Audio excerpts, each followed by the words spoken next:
দত্তপুকুরে কাঁটা মুন্ড কাণ্ডে গ্রেফতার করা হয়েছে দুজনকে। ধৃত ওবায়দুল গাজী এবং পূজা দাস। হাতে ট্যাটু থেকে দেহ শনাক্ত করা হয়।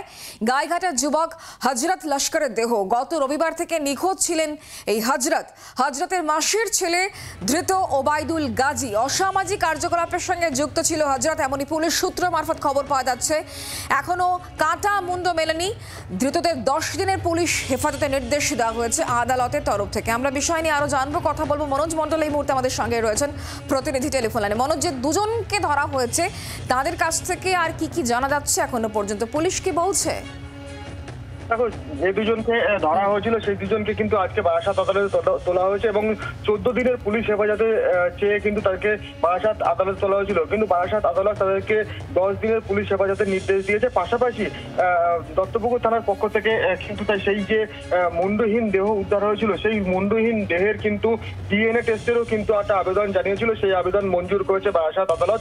তবে এই যে 10 দিনের পুলিশ হেফাজতে নিয়েছে ওবায়দুল গাজী এবং পূজা দাসকে, এবং এই যে এদেরকে পুলিশ হেফাজতে নিয়ে তারা আরো তদন্ত করে দেখবে। এবং যেহেতু এখনো পর্যন্ত সেই কাটা মুন্ডু উদ্ধার হয়নি, সেই মুন্ডুটা আদৌ কোথায় ফেলা হয়েছে তাও কিন্তু তারা সেখান থেকে তাদেরকে নিয়ে কিন্তু সেটা তদন্ত করবে এবং সেই মুন্ডু উদ্ধার করার চেষ্টা করবে।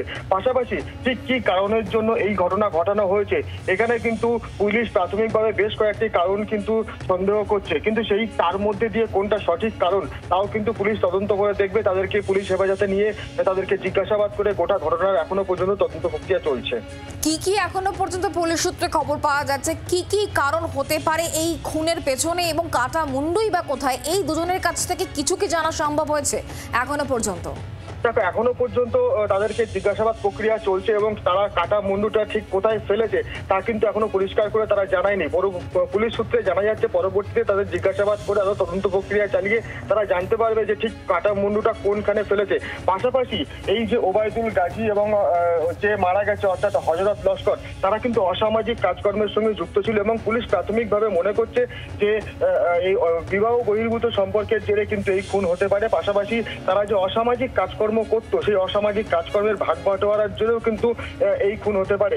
এবং পাশাপাশি পুলিশ যেটা আরো গুরুত্বপূর্ণ ভূমিকা নিয়ে চিন্তা করছে সেটা হচ্ছে যে এই যে হজরত লস্কর, তিনি কিন্তু অসামাজিক কাজকর্মের সঙ্গে যুক্ত থাকলেও কিছুদিন ধরে কিন্তু সে পুলিশের টিপারের কাজ করতো এবং সেই অসামাজিক কাজকর্ম বন্ধ করে দিয়েছিল। এবং এই যে ওবায়দুল গাজী যে খুন করেছে অর্থাৎ যে ধরা পড়েছে, সেই তার দলের কিন্তু বেশ কিছু লোককে এই হজরত লস্কর ধরিয়ে দিয়েছিল। সেই রাগের বশবর্তী হয়েও কিন্তু এই খুন করতে পারে এমনটাই পুলিশ অনুমান করছে। তবে গোটা ঘটনা তাদেরকে জিজ্ঞাসাবাদ করে পুরো পূর্ণাঙ্গ তদন্ত করেই কিন্তু পুলিশ জানতে পারবে যে ঠিক কি ঘটেছিল।